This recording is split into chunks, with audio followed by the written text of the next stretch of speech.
تفسیر ابن کثیر میں ہے کہ ایک صحابی فرماتے ہیں کہ میں ایک خچر پر لوگوں کو دمشق سے زابدانی لے جایا کرتا تھا اور اسی کرائے پر میں اپنا گزارا کرتا تھا۔ ایک مرتبہ ایک شخص نے خچر کرائے پر لیا، میں نے اسے سوار کیا اور اسے لے کر چلا۔ ایک جگہ پر 2 راستے تھے۔ جب میں وہاں پہنچا تو اس نے مجھے کہا تم اس راہ سے چلو۔ میں نے اس سے کہا میں اس راہ سے ناواقف ہوں، اصل میں سیدھا راستہ تو یہ ہے۔ اس نے کہا کہ نہیں، میں اس راہ سے پوری طرح واقف ہوں، یہ بہت نزدیک کا راستہ ہے۔ اس کے کہنے سے میں اسی راہ چلا۔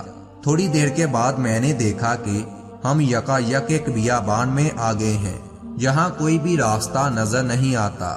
نہایت خطرناک جنگل ہے، ہر طرف لاشیں پڑی ہوئی ہیں۔ میں یہ سارا منظر دیکھ کر سہم گیا۔ وہ مجھے کہنے لگا ذرا لگام تھام لو، مجھے یہاں ہی اترنا ہے۔ میں نے لگام تھام لی اور وہ اتر گیا اور اپنے کپڑوں کو ٹھیک کر کے چھڑی نکال کر مجھ پر حملہ کیا۔ میں وہاں سے ڈر کے مارے سرپٹ بھاگا، لیکن اس نے میرا تعاقب کیا، یہاں تک کہ اس نے مجھے پکڑ لیا۔ میں نے اس کی منت و سماجت کی، لیکن اس نے میرا ذرا بھی خیال نہ کیا۔ میں نے اسے کہا کہ اچھا، یہ خچر اور کل سامان جو کہ میرے پاس ہے اس کو تم لے لو اور مہربانی کرو مجھے جانے دو۔ اس نے کہا یہ خچر اور سامان تو اب میرا ہی ہے، لیکن میں تجھے زندہ چھوڑنا نہیں چاہتا۔ میں نے اسے اللہ کا خوف دلایا، آخرت کے عذابوں کا ذکر کیا، لیکن اس چیز نے بھی اس پر کوئی اثر نہ کیا۔ وہ میرے قتل پر تلا رہا، کہنے لگا میں نے تجھے قتل ہی کرنا ہے۔ اب میں مایوس ہو گیا اور میں لاچار مرنے کے لیے تیار ہو گیا۔ میں نے اس کی منت و سماجت کی کہ مجھے 2 رکعت نماز ادا کر لینے دیجیے۔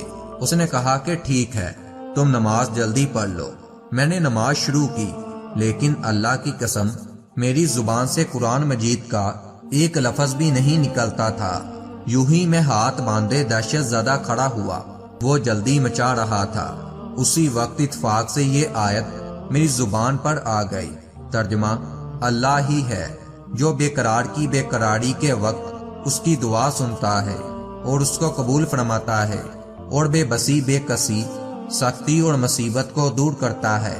بس اس آیت کا زبان سے جاری ہونا تھا کہ میں نے دیکھا کہ پیچھوں پیچھ ایک گھڑسوار تیزی سے اپنا گھوڑا بگائے نیزہ تانے ہماری طرف چلا آ رہا ہے، اور بغیر کچھ کہے ڈاکو کے پیٹ میں اس نے اپنا نیزہ گھسا دیا اور نیزہ اس کے جگر کے آڑ پاڑ ہو گیا۔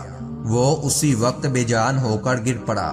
سوار نے باغ موڑی اور جانا چاہا، لیکن میں اس کے قدموں سے لپٹ گیا اور میں نے اس سے کہا اللہ کے لیے یہ تو بتاؤ کہ تم کون ہو؟ اس نے کہا کہ میں اس کا بھیجا ہوا ہوں جو مجبوروں بے کسوں اور بے بسوں کی دعا قبول فرماتا ہے اور مصیبت و آفت کو ٹال دیتا ہے۔ میں نے اللہ تعالیٰ کا شکر ادا کیا اور وہاں سے اپنا خچر اور مال لے کر صحیح و سالم لوٹا۔